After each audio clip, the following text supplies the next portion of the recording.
Dennis Tan. For the PQ, we'll take the clarifications later. PQ number 8.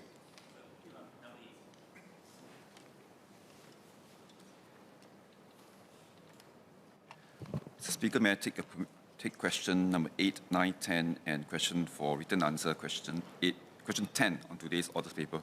Please proceed. Thank you. Mr. Speaker, Singapore's recycling landscape includes both national programs led by the National Environment Agency, NEA, and non-governmental programs led by corporations and community organizations.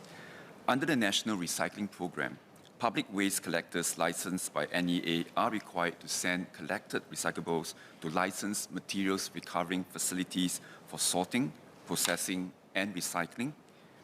Recycling facilities are licensed by NEA and must meet requirements such as ensuring their operations do not endanger public health, only receiving and processing the waste stream approved in its license, and submitting records to NEA on the amount of waste received and processed.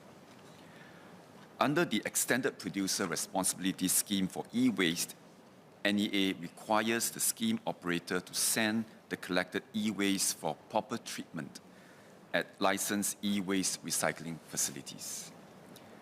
The recyclers contracted by the scheme operator are not allowed to transfer e-waste collected under the scheme overseas unless they are able to demonstrate that the foreign recycler is able to treat the e-waste to a similar or better standard. They must also submit regular reports to NEA on the amount of e-waste received and processed.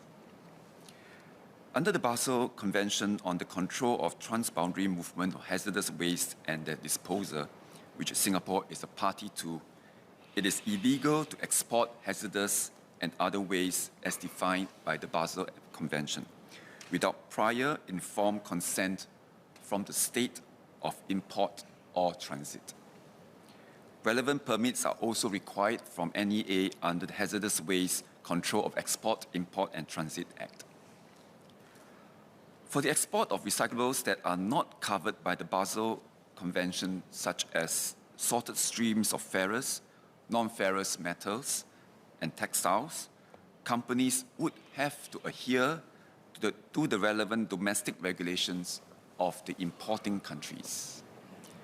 The companies would also have to be accountable to the organizers of the recycling program and the donors of the recyclables based on contractual agreements and conditions that were agreed upon. All segments of society have a part to play in recycling right to achieve our vision of a zero-waste nation. We need to strike a balance between ensuring appropriate levels of regulation and governance and not imposing overly onerous requirements which would inadvertently discourage voluntary recycling initiatives. My ministry and NEA will continue to monitor our recycling landscape and strengthen our processes as necessary.